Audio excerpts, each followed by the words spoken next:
सत्ता पाने के बाद क्या आपने कभी किसी गरीब दलित को राखी बांधी? क्या आपने कभी अपने समुदाय के साथ बैठकर खाना खाया है? क्या आपने कभी किसी मोची, किसी सफाई कर्मचारी या किसी रिक्शा चालक पर स्नेह बरसाया है?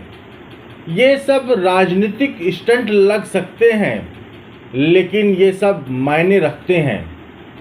बहुजन समाज पार्टी की मुखिया और देश की प्रमुख दलित नेता मानी जाने वाली मायावती ने दिल्ली स्थित अपना सरकारी आवास खाली कर दिया है। यह निर्णय उन्होंने सुरक्षा कारणों का हवाला देते हुए लिया है। ये पहली बार नहीं है जब मायावती ने सुरक्षा कारणों से स्थानांतरण का निर्णय लिया हो। करीब 10 साल पहले भी उन्होंने तत्कालीन बंगले के पास स्थित बस स्टॉप को हटवाया था। आज की इस वीडियो में हम बहुजन आंदोलन की बात करेंगे। तो नमो बुद्धाय, जय भीम, जय मंडल, जय जोहार, जय सतनाम। मैं हूं आपके साथ सचिन खुदशाह। ऑनलाइन बुलेटिन के इस YouTube चैनल पर यदि आप नए हैं तो इसे अभी लाइक और सब्सक्राइब कर लें। बेल आइकॉन भी प्रेस कर लें ताकि चैनल पर अपलोड होने वाले नए वीडियो के नोटिफिकेशन आपको मिल सके। 1970 के दशक में बहुजन आंदोलन ने एक नई राजनीतिक चेतना को जन्म दिया था। 1984 में बीएसपी के गठन ने इस दृष्टिकोण को संस्थागत रूप दिया, जिसके परिणाम स्वरूप मायावती 1990 के दशक और 2000 के दशक की शुरुआत तक 3 बार उत्तर प्रदेश की मुख्यमंत्री बनी। साल 2007 में मायावती ने पहली बार उत्तर प्रदेश में पूर्ण बहुमत की सरकार बनाई। कभी उत्तर प्रदेश में सबसे बड़ी ताकत माने जाने वाली बीएसपी इस समय बिखरी बिखरी मालूम पड़ती है। पिछले कई चुनावों में मिली असफलता ने बीएसपी कैडर का मनोबल बुरी तरह से तोड़ दिया है। पार्टी का हर पुराना कार्यकर्ता बहनजी के इस असक्रिय होने की वजह समझ नहीं पा रहा है। द इंडियन एक्सप्रेस की मीडिया रिपोर्ट में बताया गया है कि बिजनौर में बीएसपी जिला कार्यालय में एक टूटी हुई कुर्सी पर बैठे पार्टी के सीनियर वर्कर 74 वर्षीय अमर सिंह याद करते हुए बताते हैं कि साल 1989 में बिजनौर से लोकसभा चुनाव के दौरान उन्होंने ही मायावती को जीप में बैठाकर घुमाया था। तब मायावती को यह उनकी पहली चुनावी जीत मिली थी। वे कहते हैं यहीं से बहुजन समाज पार्टी के चुनावी सफलता की शुरुआत हुई थी। बहन जी ने बहुत मेहनत की थी, वह घर घर गई थी। उन्होंने एक पब्लिक में ऐलान किया, पंडित जी की बेटी इंदिरा गांधी प्रधानमंत्री बन गई, अब एक चमार की बेटी बनेगी। चमारी हूँ तुम्हारी हूँ वाला नारा समर्थकों में उत्साह भर देता था। अमर सिंह बताते हैं कि कभी बिजनौर में पार्टी के पास सिर्फ 5 कार्यकर्ता हुआ करते थे और चुनाव सिर्फ 80,000 रुपए में लड़ा गया था। इसमें भी 5,000 रुपए बच गए थे। वे बताते हैं कि मान्यवर कांशीराम जी ने कहा था कि अगर उनके पास 1 लाख रुपए होते तो वे 1987 में हरिद्वार का चुनाव भी जीत लेते। अमर सिंह के साथी 70 वर्षीय रामनाथ सिंह जमीनी स्तर पर हुई लामबंदी को याद करते हैं, जिसने बहुजन समाज पार्टी के उत्थान में अहम भूमिका निभाई थी। कांशीराम और मायावती साइकिल चलाकर गांव-गांव गए थे। हर समर्थक से 2-2 रुपए जमा किए गए थे।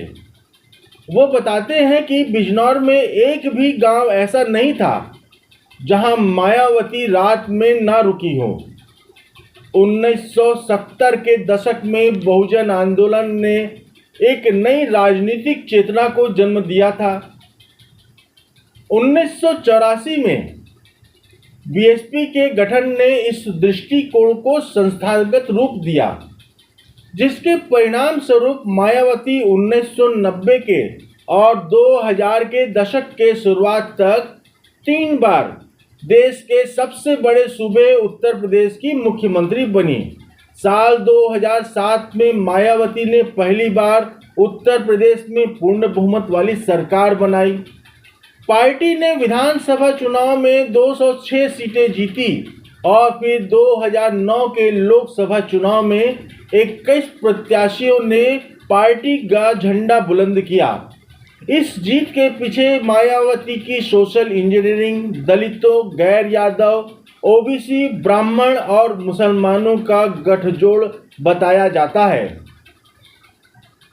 हालांकि फिर इसके बाद से बीएसपी लगातार कमजोर होती जा रही है। हैरान करने वाली बात यह थी कि मायावती खुद इस गिरावट को रोकने के लिए बहुत ज़्यादा कोशिश करती नहीं दिखी हैं।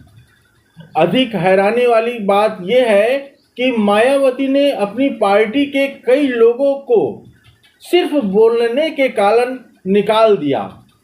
हाल ही में उन्होंने अपने भतीजे और कभी उत्तराधिकारी रहे आकाश आनंद को 2 साल में दूसरी बार पार्टी से निकाल दिया। हालांकि माफ़ी मांगने पर वापस भी ले लिया गया। 90 के दशक में जो पार्टी भारतीय जनता पार्टी की हिंदुत्व वाली राजनीति के खिलाफ एक बहुत मजबूर दीवार हुआ करती थी, अब उसके पास कोई स्पष्ट विरोधी या सहयोगी नहीं है। आज उत्तर प्रदेश विधानसभा में बहुजन समाज पार्टी के पास सिर्फ एक विधायक है और लोकसभा चुनाव में तो वह खाता खोलने में ही असफल रही है। साल 2007 में जिस बहुजन समाज पार्टी का उत्तर प्रदेश में वोट शेयर 30% हुआ करता था, वह 2024 में घटकर महज 8% पर आ गया। उत्तर प्रदेश में दलित 20% बताए जाते हैं, लेकिन चुनाव देखकर लगता है कि उनकी भी बहुजन समाज पार्टी से मोह भंग हो गया है। अमर सिंह कहते हैं कि पार्टी की यह हालत देखकर दुख होता है। साहब कांशीराम ने हमें हमारी शक्ति का एहसास कराया था, हमें सशक्त बनाया और हमें सत्ता में पैर जमाने का मौका दिया। बहुजन समाज पार्टी के national coordinator Randhir Singh Beniwal party चुनावों को फिर से खड़ा करने के लिए किए जा रहे प्रयासों के बारे में कहते हैं, इस दिशा में व्यापक योजना बनाई जा रही है। बहनजी से चर्चा करने के बाद ही इसे शेयर किया जाएगा। रणधीर सिंह बेनीवाल को मायावती ने हाल ही में अपने भाई आनंद कुमार की जगह नियुक्त किया है। बहुजन समाज पार्टी के सिकुड़ते जनाधार पर वे कहते हैं, मैं नया नियुक्त हुआ हूँ। एक व्यापक स्टडी की जाएगी और उस पर बहनजी के साथ चर्चा की जाएगी। कभी मान्यवर कांशीराम द्वारा दलितों के साथ गैर यादव, ओबीसी और मुस्लिम वोटरों को लेकर एक जिस गठबंधन की नींव रखी गई थी, वह आज जमीन पर लगातार कमजोर होता दिखाई दे रहा है।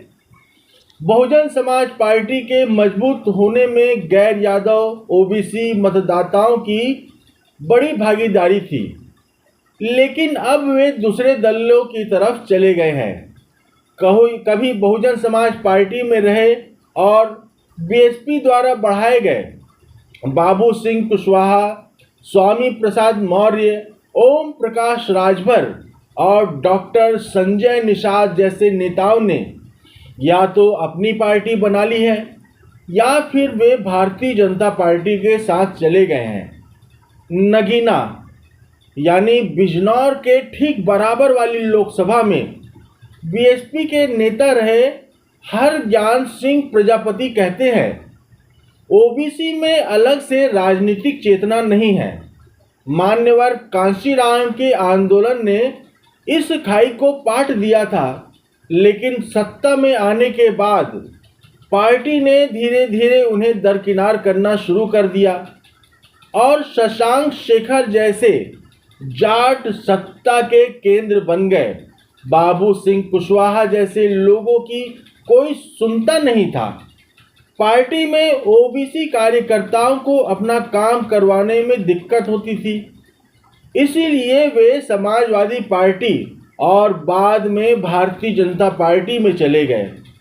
हरज्ञान सिंह प्रजापति अब चंद्रशेखर की पार्टी आज़ाद समाज पार्टी कांशीराम में है। चंद्रशेखर ने लोकसभा चुनाव 2024 में नगीना सीट से जीत हासिल की है। इस सीट पर कभी बहुजन समाज पार्टी का गढ़ माना जाता था। नगीना लोकसभा में चंद्रशेखर के प्रतिनिधि विवेक सैन कभी बीएसपी में रहा करते थे। वे कहते हैं, ओबीसी नेताओं ने कभी पार्टी नहीं छोड़ी, उन्हें पार्टी छोड़ने पर मजबूर किया गया। ऐसे हालात पैदा किए गए और बहनजी ने किसी को रोका तक नहीं। जैसे जैसे ओबीसी नेता बहुजन समाज पार्टी से दूरी बनाते गए, वैसे वैसे मुस्लिम भी पार्टी से दूर होते चले गए। नगीना लोकसभा में आने वाले धामपुर के बंदूक चियान बाजार में 76 साल के व्यापारी मोहम्मद शकीफ याद करते हैं कि कैसे मायावती ने 1990 के बिजनौर दंगों के दौरान मुसलमानों के साथ कई किलोमीटर तक पैदल मार्च किया था। वे कहते हैं, एक समय था जब बहनजी समाज के मुद्दों पर बात करती थी। आज जब मुसलमानों को हर रोज अपमानित किया जा रहा है तो वे चुप हो गई हैं, खामोश हो गई हैं। समाज उनके साथ क्यों रहेगा? नगीना में मुस्लिम भाईचारा कमेटी के अध्यक्ष परवजे पाशी कहते हैं, बहनजी दलितों, पिछड़ों और अल्पसंख्यकों जैसे कमजोरों के लिए लड़ा करती थीं। जब वो माइक थामा करती थीं तो दहाड़ती थीं। सत्ता में न होने पर भी अधिकारी उनसे डरा करते थे।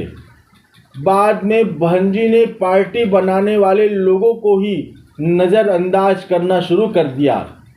फिर वो अपने वोटर्स को भी भूल गई।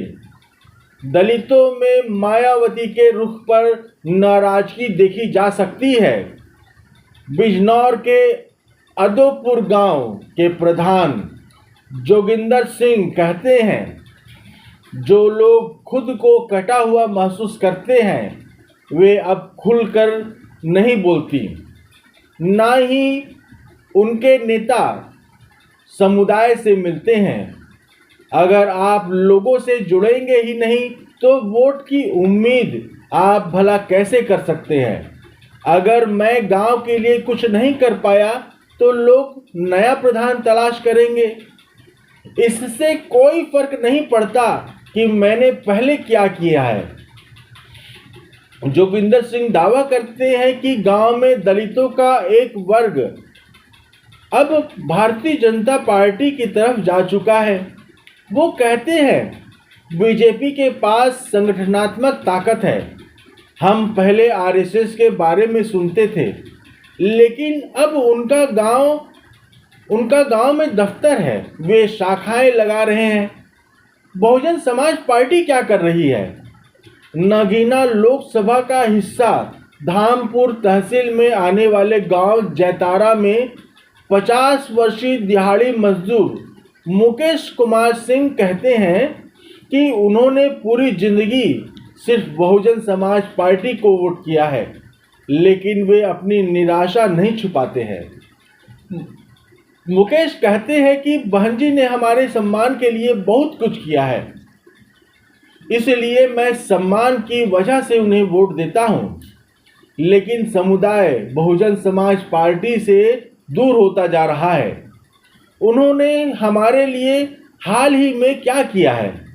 यहाँ तक कि सफाई कर्मचारियों की नौकरी भी दूसरों ने ले ली है। दूसरी तरफ जब समाजवादी पार्टी सरकार सत्ता में आई तो सभी पुलिस स्टेशनों पर यादव थे। बीजेपी भले ही नौकरी ना दे रही हो, लेकिन कम से कम मुफ्त राशन तो दे ही देती है।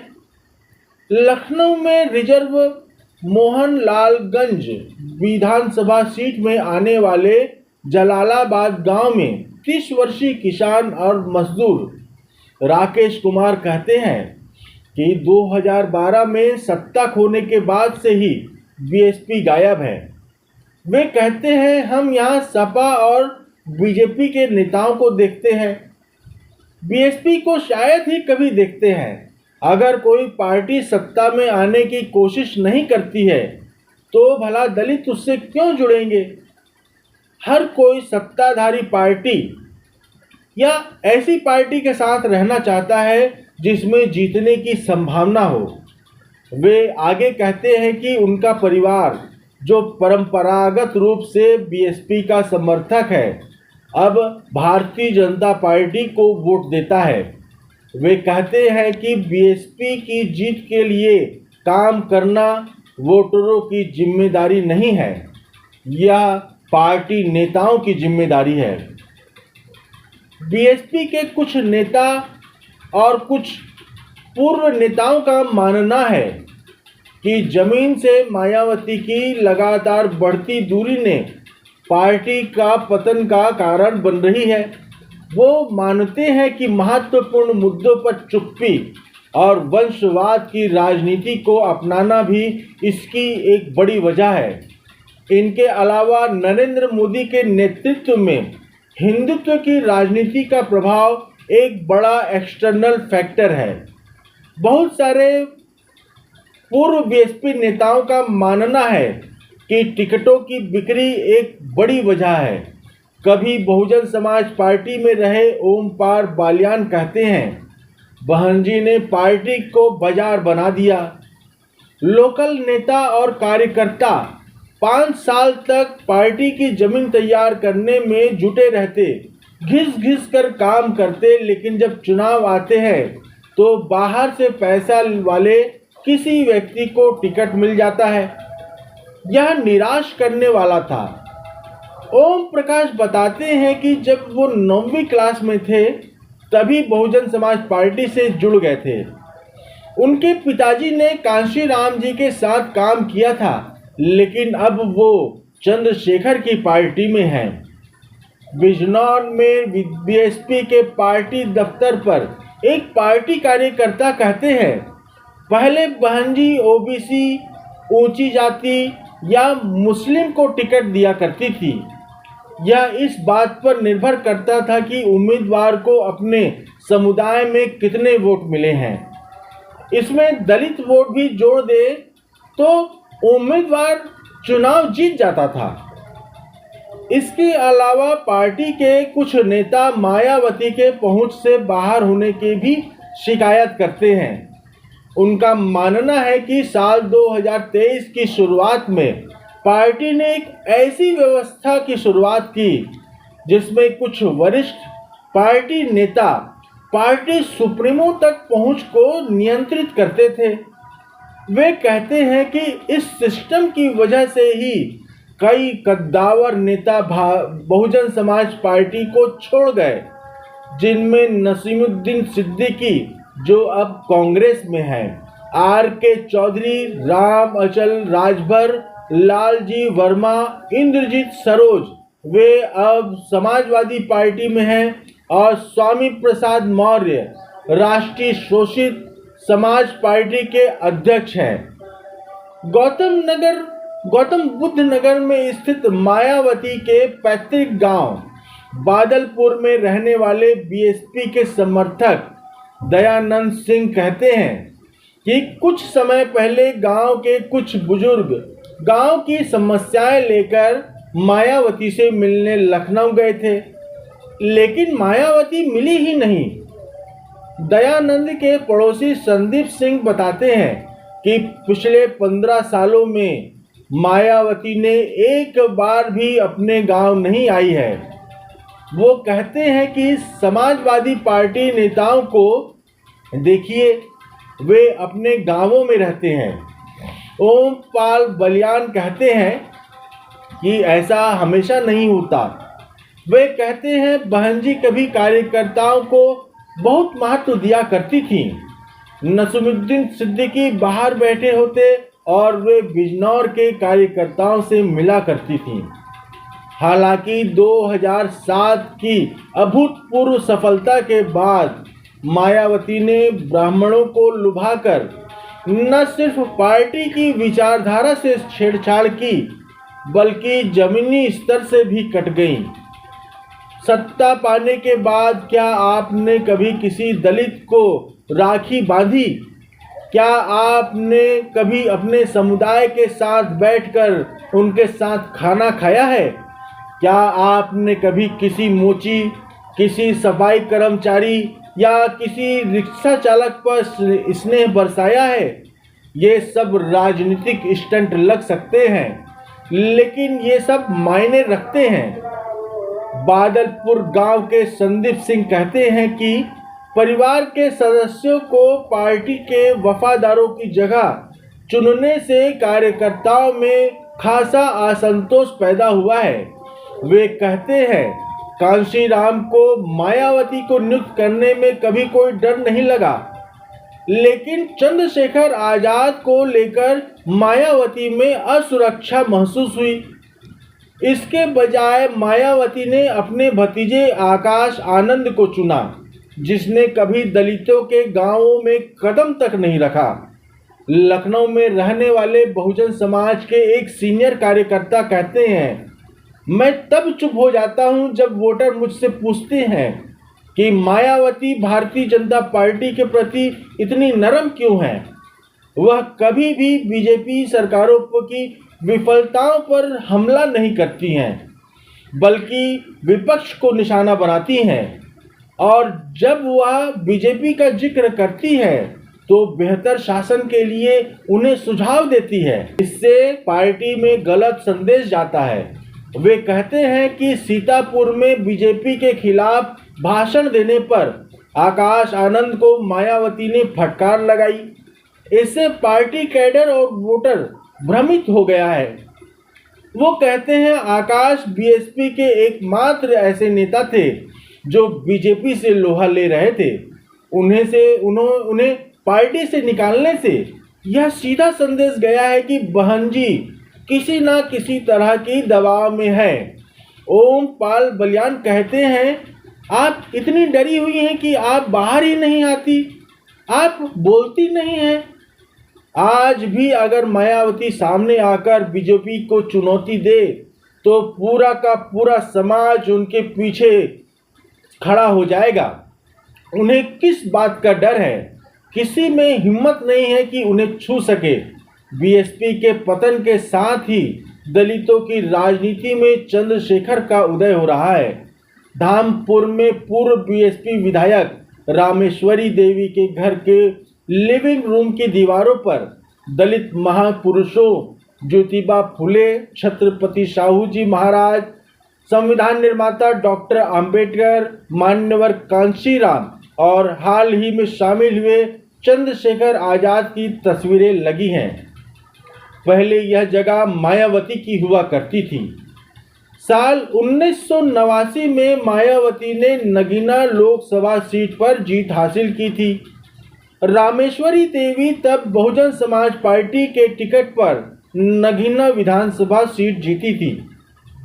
रामेश्वरी और उनके पति दोनों ही अखिल भारतीय पिछड़ा एवं अल्पसंख्यक समुदाय कर्मचारी महासंघ बाम सेफ के दिनों से बहुजन आंदोलन से जुड़े रहे हैं, जिनकी स्थापना मान्यवर कांशीराम ने 1971 में की थी। बहुजन आंदोलन के उस संघर्ष को याद करते हुए रामेश्वरी और उनके पति मायावती की बिजनौर के एक कस्बे सिहोरा में हुई उस सभा के बारे में बताते हैं, जब कोई भी कुर्सी देने को तैयार नहीं था। वो बताते हैं कि आखिरकार बैठक तब हुई जब उन्होंने मायावती के बैठने के लिए ईंटों का इंतजाम किया। वे कहती है, शुरुआती दिनों में हमने मिशन के लिए निस्वार्थ भाव से काम किया, लेकिन अब चीज़ें बदल गई हैं। लालच हावी हो गया है। अब चंद्रशेखर आज़ाद हमें उम्मीद की किरण दिखा रहे हैं। हालांकि अभी भी बिजनौर में बीएसपी दफ्तर में और कई अन्य जगहों पर भी आशा की एक किरण बाकी है। एक कार्यकर्ता कहते हैं, बहन जी को आज भी बहुत सम्मान मिलता है। अगर वे आगे आएं, अपनी गलतियों को स्वीकार करें और लड़ें, तो लोग फिर से वापस लौट आएंगे। मोहनलालगंज में एक सीनियर पार्टी कार्यकर्ता कहते हैं कि बहन जी को वोटर्स को यह विश्वास दिलाने के लिए सार्वजनिक रूप से बीजेपी सरकार पर हमला करना शुरू करना होगा कि वह उनसे मुकाबला कर रही हैं। उन्हें पूरे राज्य में यात्रा करनी होगी। अगर वे ऐसा करती हैं तो बहुजन समाज पार्टी मुसलमानों सहित अन्य वोटर्स का भी विश्वास जीत लेगी। बादलपुर में मायावती के कार्यकाल में स्थापित एक सूखे पड़े मछली पालन केंद्र के रखवाले सत्येंद्र सिंह कहते हैं, अगर और निवेश किया जाए तो केंद्र को पुनर्जीवित किया जा सकता है। प्रशासन को इस पर फैसला लेना होगा। यही बात मायावती की बीएसपी के लिए भी सच है। वह यह फैसला लेती है या नहीं, यह पार्टी के भविष्य के लिए एक निर्णायक सवाल बना हुआ है।